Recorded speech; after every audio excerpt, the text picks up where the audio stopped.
didn't make enough plays when we had opportunities. It was tough to watch, but at this point, it is what it is. So, got to appreciate the good things from this season. How do you turn that disappointment into motivation? Just I don't know. Keep telling myself you got to remember that feeling. When all the confetti's coming down, just remember those that moment, and just gotta let it fuel you for this offseason. Just come back stronger, more ready for next year.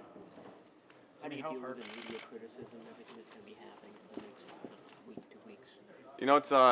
It's one of those things. You just gotta take it for it is what it is. You gotta own it.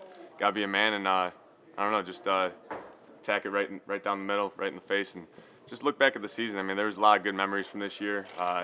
This team, the players, coaches. It was a great group to be around. I enjoyed every minute of it. Terrible ending, but just gotta take the good with the bad. Were there certain plays that you keep running through your mind, Jimmy? Like maybe the throw to Sanders? Yeah, no doubt. I mean, that's just. But at some point, you gotta move on from it. So, like I said before, it sucks. Obviously, some throws I wish I had back. Some throws I made differently.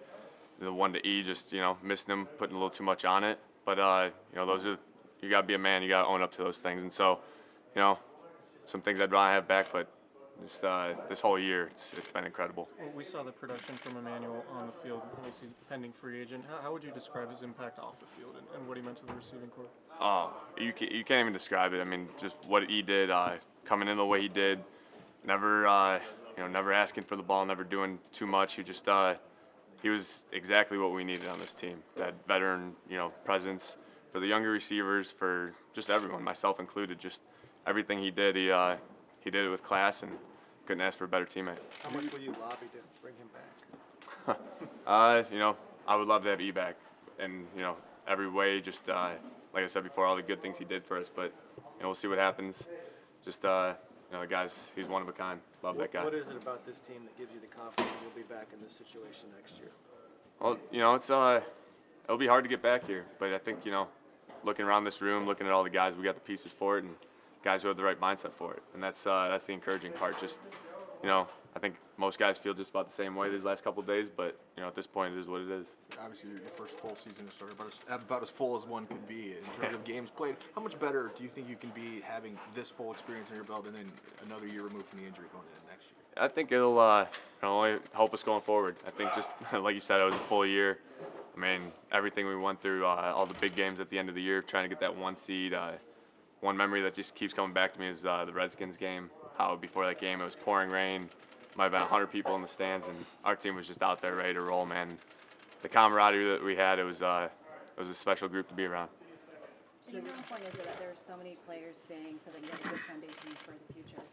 It's huge. And just the age of most of these guys. I mean, we have a pretty young team in general, and so it's just a lot of encouraging things. Coaches, players, front office. I mean, it's how it's all tied together. It makes for a special group. What was Kyle's message to everybody today?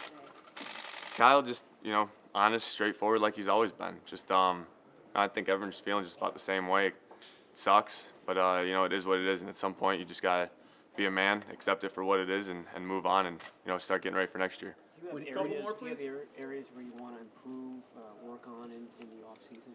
Yeah, I haven't really thought about that too much, but, I'm sure over these next couple days, I haven't even planned out my offseason where I'm going to be or any of that stuff yet. Just, the season, it's crazy how long it is and how much of a grind, but all of a sudden it just comes to an end all of a sudden so quickly. So have to assess all that stuff, and just attack the offseason with good mindset. How much can it help you that you won't have to worry about rehab this offseason? You can just focus on football stuff. A tremendous amount. Last year I was here this time. It was raining every day, trying to learn how to run, all that stuff, and so it'll be more productive offseason. I would imagine. Just getting into the book. Fine-tuning some, the little things, and so that's what will help us next year. Jimmy, obviously statistics don't tell the whole story, and circumstances change in the fourth quarter. People look at you were 17 and 20, and then 3 of 11 in the fourth quarter. I mean, do you look at that like you fell short? Do you say there's a reason for every? How do you answer the critics that say, hey, in the fourth quarter of a Super Bowl you didn't get it done? Yeah, it is what it is. If you just look at the stats like that, like you said, it is what it is. We've, as an offense, as a team, we've been in that situation, multiple times, and, we've answered the bell, and just it's tough when, that one time, you didn't. And so, but that's what people remember. It's the world we live in, and you just got to own up to it and, you know, be a man about it. And so it'll, like I said before, it'll fuel us in this offseason, fuel me especially in this offseason, just to, you know, come back better. Jimmy, when you woke up Monday morning after all the Sunday, what was the first thing on your mind? First thing. Got to catch this flight home now. Just, yeah, it sucked. I mean, I couldn't even, wouldn't want to put anyone in my head that Monday morning, just going through all that stuff. But like I said before, special year, special group of guys. No one I'd rather be in a foxhole with than these guys. So just love all of them. So.